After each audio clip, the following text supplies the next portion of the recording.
Hey trackies, welcome back to another video. Please remember to smash that subscribe button, hit the like button as well. That's how the video gets to the YouTube algorithm. Share the video if you care. I hope y'all care, so share and sound off in the comment section below. Let's dive into some Diamond League action, and we're coming all the way from Paris. Wee! All right, I hope I said that right. Anyway, so let's dive into the men's triple jump where, yes, I know we've been reeling in the last few days and we lost one of our most promising up and coming athletes in the triple jump. Yeah, we lost Jadon Hibbert, and it's been tough for Jamaica watching our best field event athletes go. But guess what? We still have some that are representing and representing at the highest level. And Jordan Scott has been doing that all season from World Indoors, just missing the podium, fourth there to personal best after personal best after personal best outdoors, racking up wins on the Diamond League circuit. Guess what? Another win for him. He takes the win here, 17.27 meters. Now, incidentally, trackies, he took the lead right at the beginning of the competition with a 17.11 meters jump. However, after that, trackies, he fouled the second time. He passed the third jump, fouled the fourth one, fouled the fifth one, and only had one attempt to go. However, Fabrice Zango on his fourth attempt took the lead with a 17.21 meters. And Jordan said, look here, I'm on the rise. I'm in my bag right now. I'm super uber confident I can do this. And that is exactly what he did.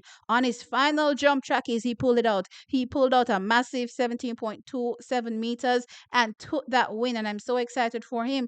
You know, I've been saying in the last few outings that I've been watching him that, look here, though I wasn't having any crazy expectations to see him, go up to 17, maybe sevens. But guess what? If he can get to 17 mids, he can potentially see himself on the podium this season, trackies. And nothing really is going on crazy in the men's triple jump. So it's probably a year that he can really, really go for it and go for it hard. So let's see what happens when we get to the World Championships. But so incidentally, trackies, I'm looking at the 17.27 meters, and it's incidentally his personal best before he jumped the 17.34 meters. So yeah, he's definitely been consistent and of course progressing really, really good. And yeah, I can't wait to see what will happen. And trackies, we will survive. We will survive for sure. I've been crashing out, the last few days for sure.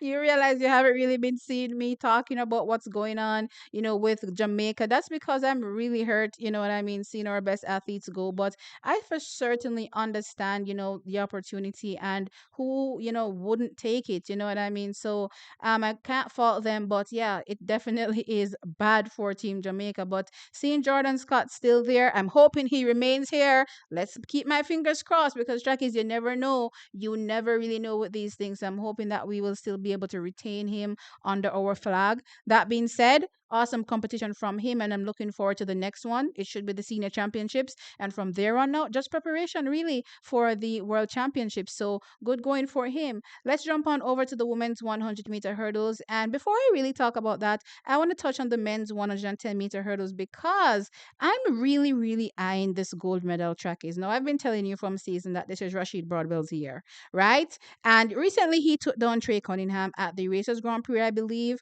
And Trey Cunningham in this men's 110-meter hurdles took the win, where he equaled his personal best again, running that 13 seconds on the nose. Now, incidentally, Grant Holloway was also in this race, coming back from injury, right? 13.11, pretty strong run given what he's coming back from as well. So awesome for him. But I also noted that he pretty much has the same issue where, gets a good start, but, fades over the last three hurdles. Though I wouldn't say that this start that he got in this race was, his best ever. Definitely not the best start, that you're typically used to from a Grant Holloway. But, just good enough to have the lead for a certain segment of the race, but definitely lost out, as I said, as it progressed towards the end, right? So, for this particular year, I'm definitely thinking that Rashid Broadbell, given as I said, I think he's in for a new personal best.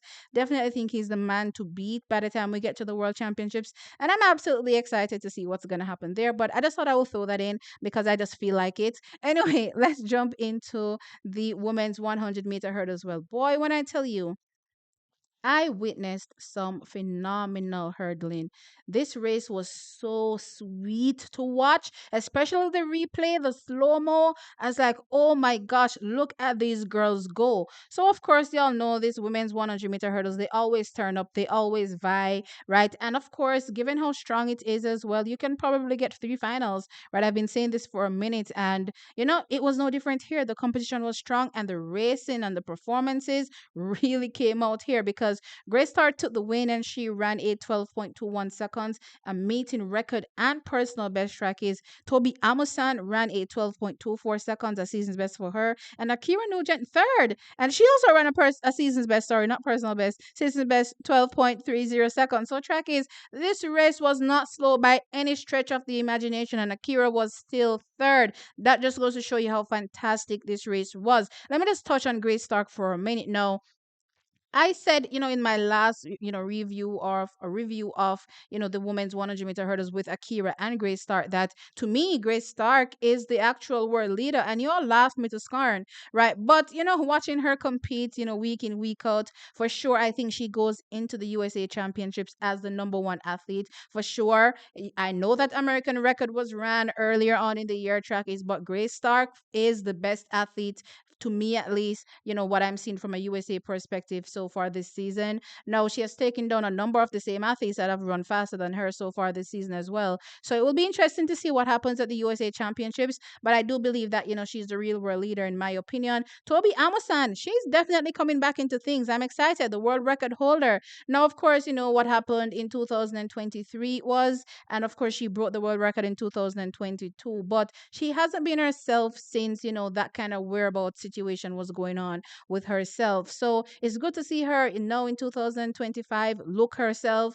And also, track is Glenn Mills might be able to finally say, hey, I have that world class female athlete underneath my belt, and she looks absolutely amazing as well. And we all know she has that speed. The same speed that I brag about that Akira Nugent has, she has it as well. So it's going to be interesting to see what happens with Toby Amasan by the time we get around to the World Championships. As I said, she's the world record holder, 12.12 seconds. That ain't no slouch. Now let's jump into Akira Nugent. Can't really complain about the racetrack. As I said, it was a fantastic race from all these athletes. She looked really, really good, executed a strong racetrack is. The only thing I could say is that her start wasn't as good as a Grace Stark. Now, we've talked about her start, which she struggled with for years, but I realize as well that she has the ability that by the time she gets to championships, they really zone in on the start and get her start right. So I'm not really worried about it because I've seen it over the years with her, especially when we go back to the NCAAs. You've seen her throughout the season. Her start is not firing, but by the time she gets to those finals or the championships, that is, her start is popping. So I'm not really worried. She's trending in the right direction and she looks absolutely awesome. And I definitely also think that she's another athlete that is in for something amazing this year when it comes to the women's 100-meter hurdles. It's just that with the hurdles, it's so hard because so many women are so good. But for sure, repping, Akira Nugent, and I'm wishing her the best this season. And I'm loving the fact that she's also in these races where she's not necessarily winning, but she's losing. You know what I mean? So guess what? Let me fight to take you down, that kind of thing. And I think, her confidence will continue to grow, in these type of races, trackies. And yeah, let's see the outcome at the end of the day. But I know I'm excited. These women are killing it in the women's 100-meter hurdles. And I can't wait to hear your thoughts in the comment section below. So Grace Stark takes the win, meeting record 12.21 seconds. Did you see her execution? I don't think well, then again, the women to me when they're hurdling always look perfect, right? Unless you're hitting a hurdle. But she looked a special type of perfect today that I was watching and I was very, very impressed with her. Toby Amusan coming back. Wow. Akira Nugent as well as season's best track is. World Championships is setting up to be absolutely amazing because I know me not throw in Masai Russell and I'm not underestimating her. I know a lot of people think, I underestimate Masai. I don't. I just don't believe that time. That's all. That is all. Anyway, track is sound off in the comment section below. Let me know your thoughts. Like the video, of course, and subscribe to the channel. I'll catch you in the next one. Bye.